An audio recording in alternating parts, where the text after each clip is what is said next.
கிறிஸ்துவுக்குள் மிகவும் பிரியமான சகோதர சகோதரிகளே, இயேசு கிறிஸ்துவின் நாமத்தினாலே உங்கள் யாவருக்கும் எனது அன்பின் நல்வாழ்த்துதலையும் வணக்கத்தையும் தெரிவித்துக் கொள்கிறேன். இன்றைய பகலின் குளிர்ச்சியான நாளின் தியான வசனம் லூக்கா எழுதின சுவிசேஷம் 8ஆம் அதிகாரம் 6ஆம் வசனம். விதைக்கிறவன் ஒருவன் விதைக்க புறப்பட்டான். அவன் விதைக்கையில் சில விதை கற்பாறையின் மேல் விழுந்தது. அது முளைத்தபின் அதற்கு ஈரமில்லாததினால் உலர்ந்து போயிற்று. விவசாயி முதலில் விதையை தன் நிலத்தில் சிதறடித்தான். அப்படி விதைக்கும்போது சில விதை கற்பாறையின் மேல் விழுந்தது. அது முளைத்தது. ஆகவே விதை நல்ல விதைதான். ஆனால் மணலும் இல்லை, ஈரமும் இல்லை. ஆகவே வேர் விட முடியாமல் விதை கருகிவிட்டது என்று பார்க்கின்றோம். இப்போது விவசாயி என்பவர் தேவன். விதை என்பது வேத வசனங்கள். இந்த வேத வசனங்களை நாம் ஆலயத்திலோ கைபேசி தொலைக்காட்சி மூலமாகவோ நாம் எப்போதும் கேட்கிறோம். எப்படி கேட்கிறோம் என்பதைத்தான் நாம் கற்றுக்கொள்ள வேண்டும். நாம் கேட்டது நல்ல வசனங்கள் தான். அதை மகிழ்ச்சியுடன் கேட்டோம், ஏற்றுக்கொண்டோம். ஆனால் நமக்குள் வேறில்லை.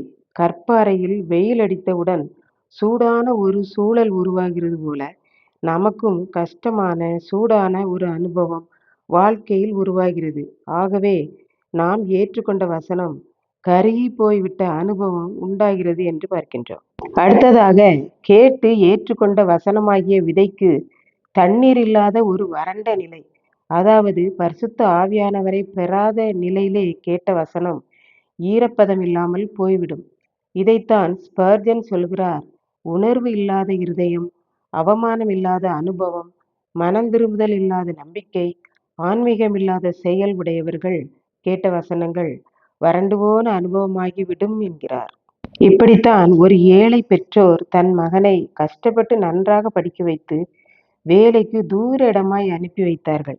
அனுப்பும்போது, மகனே, நாங்கள் உன்னைத்தான் நம்பியிருக்கிறோம். சம்பளம் வாங்கியவுடன் அப்பா அம்மாவுக்கு மாதந்தோறும் பணம் அனுப்பு என்றார்கள். மகனும் அதை சந்தோஷமாக ஏற்றுக்கொண்டு சரி என்கிற சம்மதத்தோடு தான் கடந்து சென்றான். முதல் மாதம் சரியாக அனுப்பிவிட்டான். பிற்பாடு அடுத்தடுத்த மாதங்களில் சரியாக ஆலயம் செல்வதில்லை, வேதம் வாசிப்பதில்லை. கொஞ்சம் கொஞ்சமாக கெட்ட நண்பர்களோடு சகவாசம் வைத்துக்கொண்டு செலவு செய்து பெற்றோருக்கு பணம் அனுப்புவதை மறந்துவிட்டான். கொஞ்ச நாளில் அவனுடைய அனுபவம் கற்பாறையில் விழுந்த விதை போன்று காய்ந்து போன அனுபவமாகிவிட்டது. இதை கேட்டு கொண்டிருக்கும் எனக்கன்பானவர்களே, இன்றைக்கு நாம் ஊழியர்கள் வாயிலிருந்து வரும் வேத வசனங்களை எப்படி கேட்கிறோம்? கேட்ட வசனங்கள் முளைத்து கருகி போகாத வண்ணம் அதை வாழ்க்கையில் எப்படி பயன்படுத்துகிறவர்களாக காணப்படுகிறோம் என்பதை நாம் சிந்தித்து பார்ப்போம்.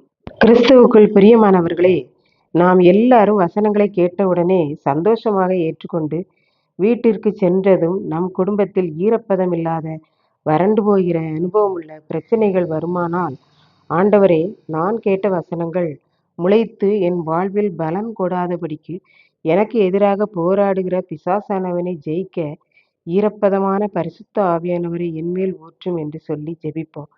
கர்த்தர்தாமே இந்த வார்த்தைகளை ஆசீர்வதிப்பாராக. ஆமென். ஜெபம். அன்பின் ஆண்டவரே, இந்த அருமையான நல்ல நாளுக்காக நன்றி செலுத்துகிறேன். இப்பொழுதும் இதை கேட்டுக்கொண்டிருக்கிற அருமையான ஒவ்வொருவரும் வசனத்தை மகிழ்ச்சியோடு ஏற்றுக்கொண்டவர்களாகவும் வசனம் முளைத்து பலன் கொடுக்க தங்கள் வாழ்க்கையிலே ஈரப்பதமான உண்மையை பெற்றுக்கொள்ளுகிறவர்களாகவும் இருக்க அருள் புரியும். இயேசு கிறிஸ்து நிமித்த வேண்டிக் கொள்கிறேன் பிதாவே. ஆமென்.